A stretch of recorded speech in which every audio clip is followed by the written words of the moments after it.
Ici Royal Duperron pour Zone Culture. Shakespeare était-il Shakespeare? Telle est la question que pose l'auteur Lamberto Tassinari dans son livre John Florio, alias Shakespeare. Ce livre, traduit de l'anglais par Michel Weiss, lui-même auteur et secrétaire général de l'Association internationale des critiques de théâtre, a interpellé le gratin du monde politique et littéraire, particulièrement en France et au Royaume-Uni. Zone Culture est fière de vous présenter ces deux auteurs dans un entretien exclusif. Je cède donc la parole à Michel Weiss. Merci, Royal. Alors, bonjour. Lamberto. Alors, voilà, alors, voilà, oui, on va se tutoyer parce qu'en fait, ça fait longtemps qu'on se connaît et qu'on travaille ensemble. En fait, ça fait 6 ans, hein, ça fait 6 ans et demi. Donc, tu m'as appelé en 2010, en juin 2010. J'étais rédacteur en chef de la revue Jeux et tu m'as annoncé que tu avais publié ton livre en anglais. Alors, ton livre qui s'appelait John Florio, The Man Who Was Shakespeare. Alors, je voudrais commencer avant la publication de ce livre en anglais pour savoir, d'abord, pour te présenter, qui tu es vraiment.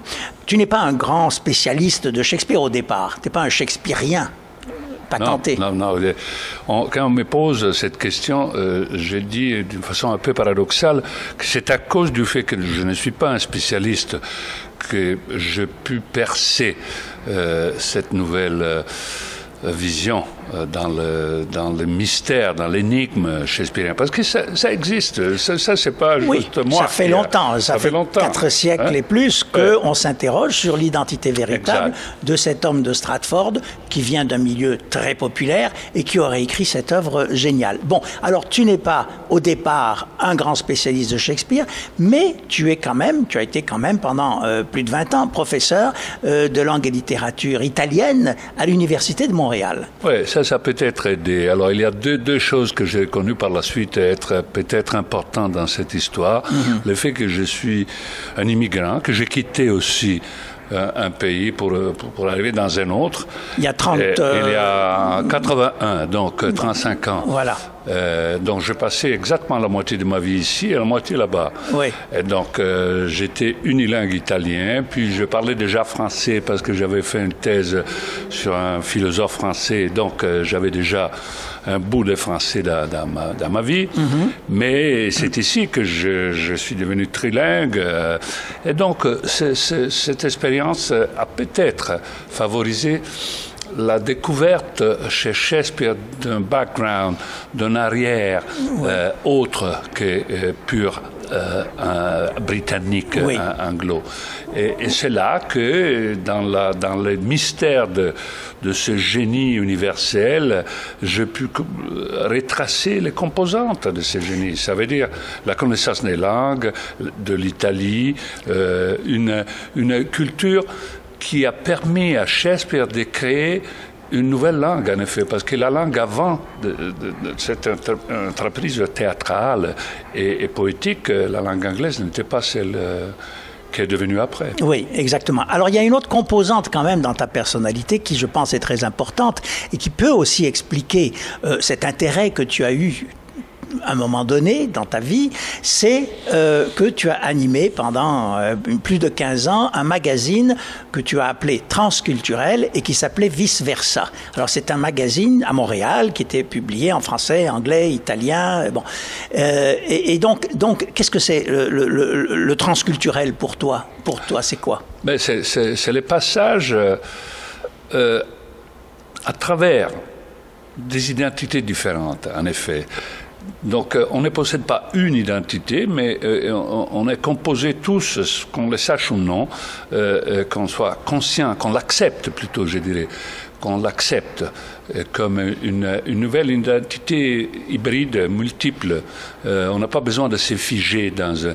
Et en effet, Shakespeare, il est vraiment comme ça, son universalité, qui est reconnu à travers la planète, on le joue partout dans le monde, et on sent qu'il y a comme on colle à cet homme et à son œuvre parce qu'il est objectivement composite. Il est objectivement hybride.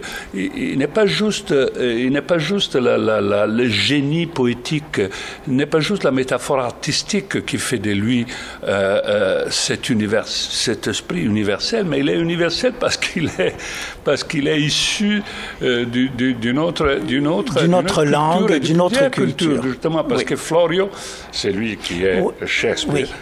Il est aussi très à l'aise, évidemment, dans l'italien, qui était sa langue paternelle ou maternelle, en anglais, parce qu'il est devenu Shakespeare, en français, parce qu'il a traduit Montaigne, d'accord, oui, on va en arriver.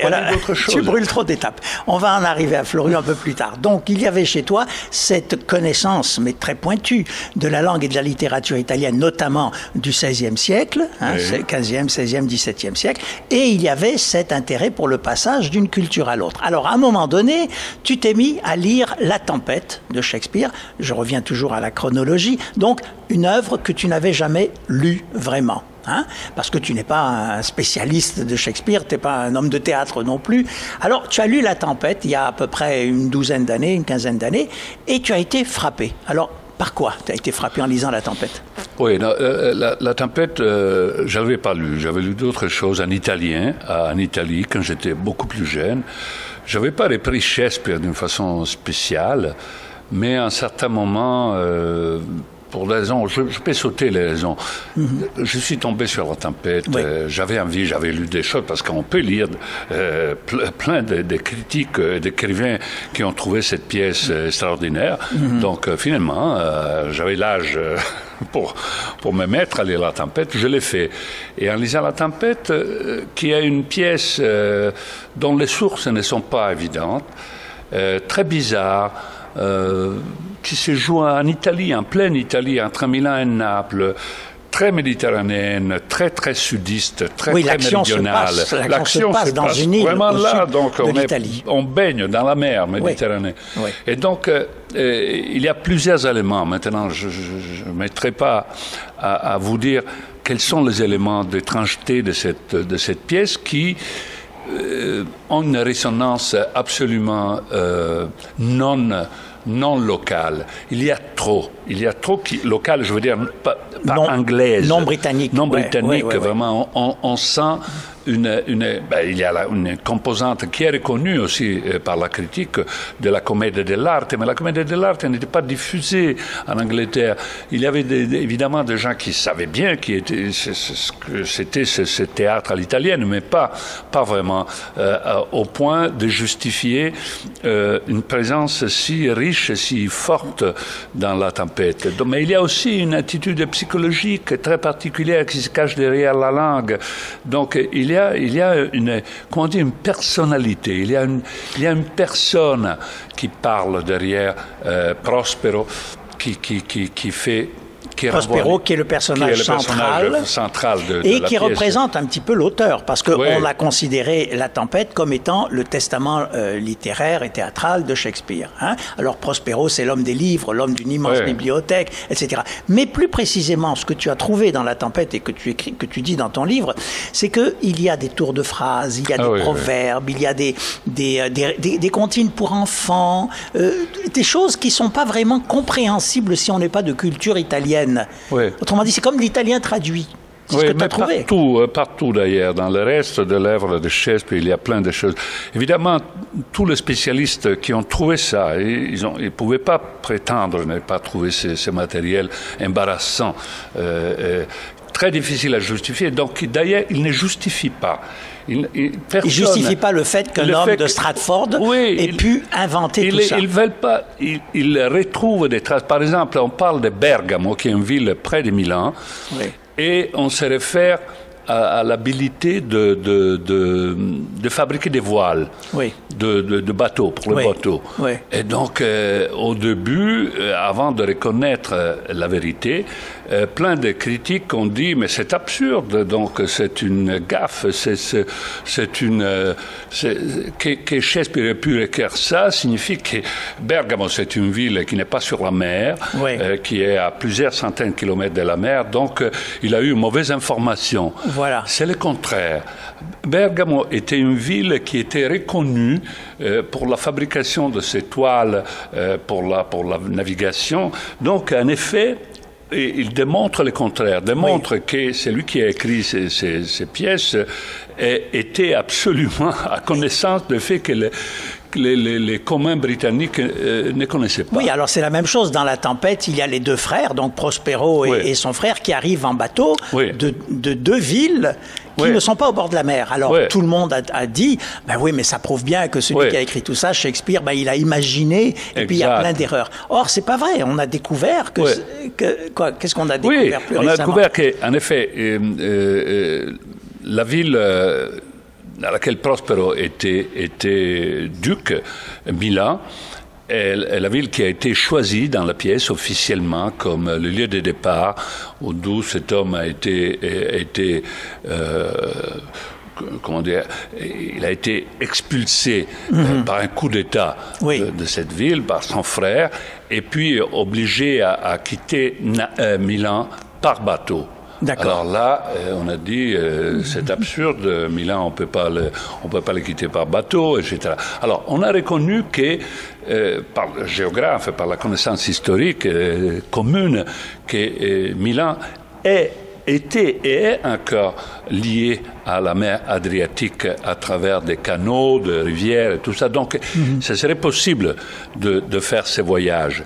Donc, il y avait une première objection à tout ce qui disait que Shakespeare ne connaissait pas la géographie italienne parce qu'il semblait que Milan était sur le bord de la mer. Et c'est la même chose avec le frère de Prospero, qui lui aussi est venu en bateau, une ville qui n'était pas au bord de la mer. Oui, mais disons, il y a tous ces erreurs-là, ces choses-là qui ont été expliquées autrement, avec un auteur qui n'est pas un indigène anglais qui n'a pas de connaissances sur l'Italie. On a approfondi la géographie de l'œuvre de Shakespeare. On a compris qu'en effet, l'auteur, celui qui a écrit ces œuvres, était très au courant des conditions géographiques et historiques de l'Italie. Mais à part ça, juste pour toucher en passant le point, est que La Tempête a été, disons, l'auteur, et je dis Florio, l'auteur, appelons-le Shakespeare encore, entre guillemets, il a imaginé la ville de Milan pour ne pas dire la véritable ville qu'il avait en tête, qui était Florence plutôt. Parce que, comme vous savez, les gens qui connaissent La Tempête ou qui liront La Tempête ou qui ont lu La Tempête, ils savent que l'auteur, le protagoniste Prospero, comme vient de dire, il fait naufrage sur cette île.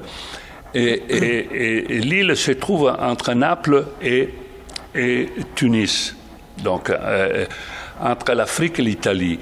Et donc cette île est une île imaginaire, en effet. On a essayé de reconstruire laquelle pouvait être. Mais ces voyages de Milan, comme on le retrouve dans les textes, n'a pas vraiment sens, parce que Florence était la ville sur la mer Tyrrhénienne. Et donc, consentait une descente vers le sud, vers l'Afrique, beaucoup plus facile. Mais ça, en tout cas, c'est des détails. C'est pas une chose. Alors, tu as lu La Tempête, à un moment donné, et tu as été frappé par toutes ces références à l'Italie. D'ailleurs, on découvrira plus tard qu'il y a 800 références à l'Italie dans toute l'œuvre de Shakespeare, que 15 ou 16 de ses pièces se passent en Italie, bon, etc.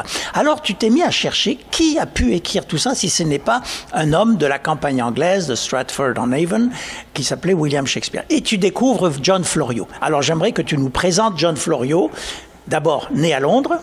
Oui, né à Londres en 1553, était le fils d'un exilé, d'un pasteur protestant, quelqu'un qui était à l'origine un frère franciscain, le père de John Florio, il s'appelait Michelangelo, et qui a été enfanté. Ses parents étaient certainement des Juifs d'Espagne ou de Portugal, qui ont été chassés du royaume uni qui à l'époque était l'Espagne et le Portugal.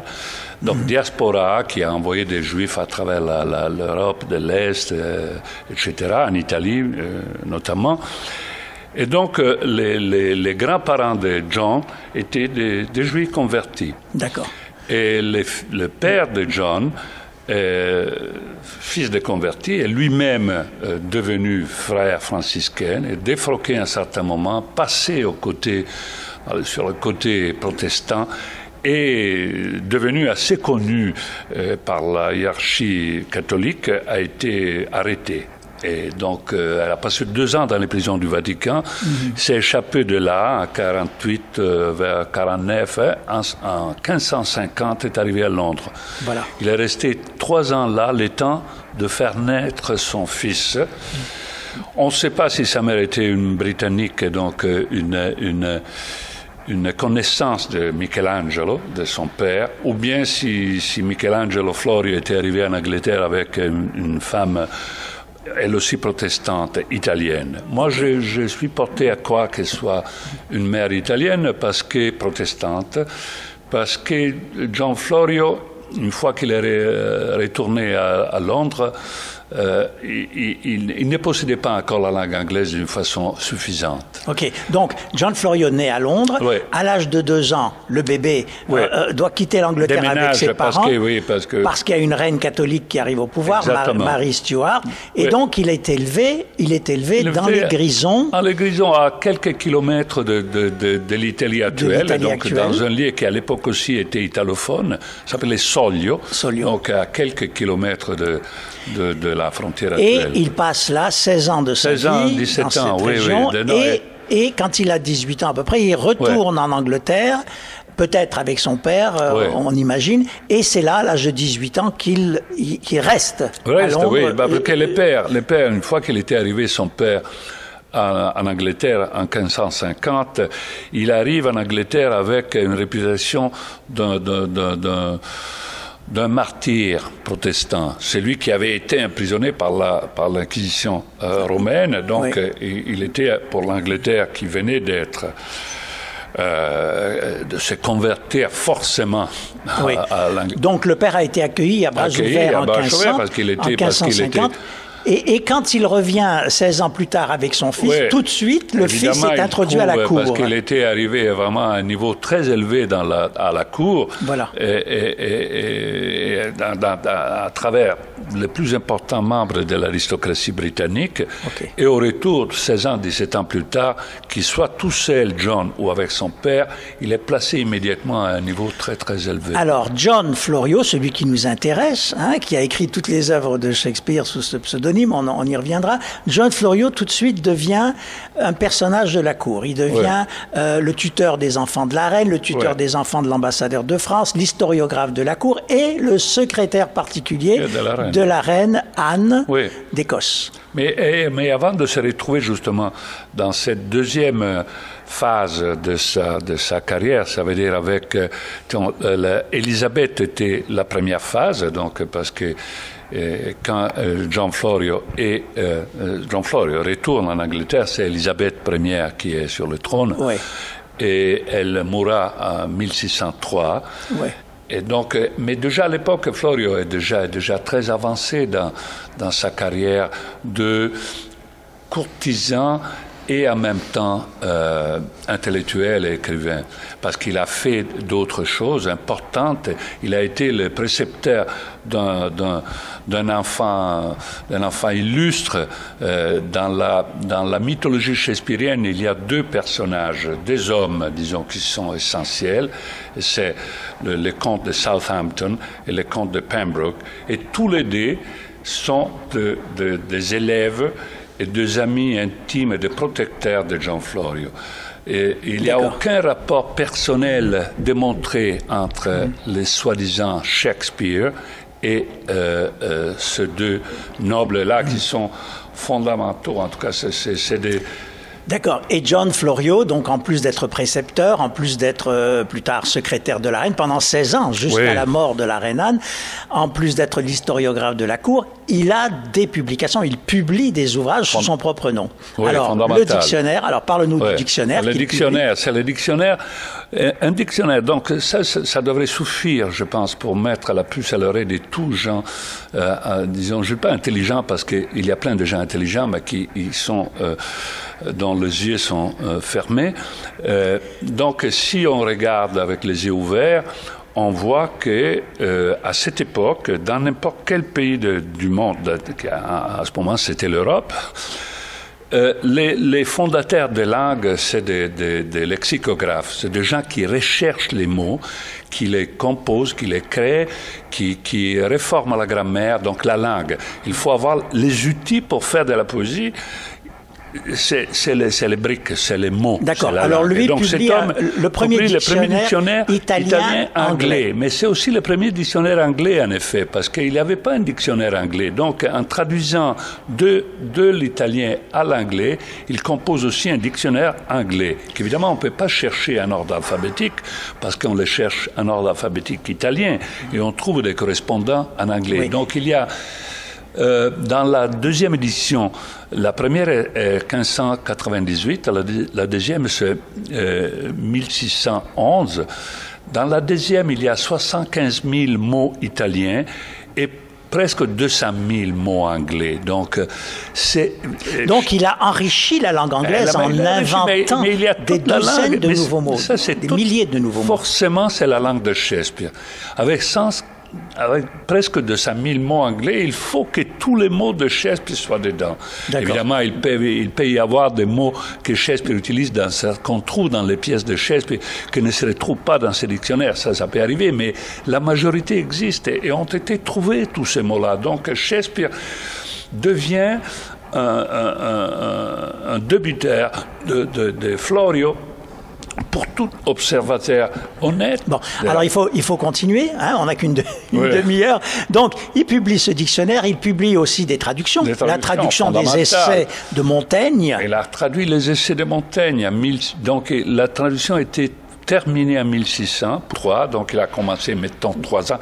C'est 1000 pages, hein. C'est 1000 pages de la traduction oui. Et on retrouve beaucoup de passages des essais de Montaigne dans l'œuvre de Shakespeare, y compris avant que les essais de Montaigne ne soient publiés en anglais. Mais c'est ce qu'on dit. Alors, savez-vous, d'après moi, c'est très indicatif, très, très, très fondamental, un fait qui concerne la recherche shakespearienne.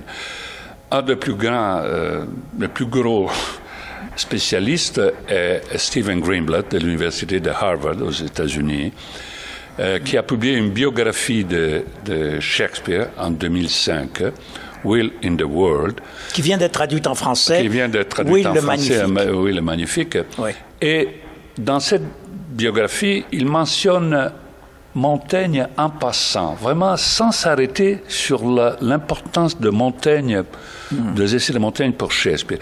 Et il parle de Florio, de John Florio, en 4 ou 5 lignes.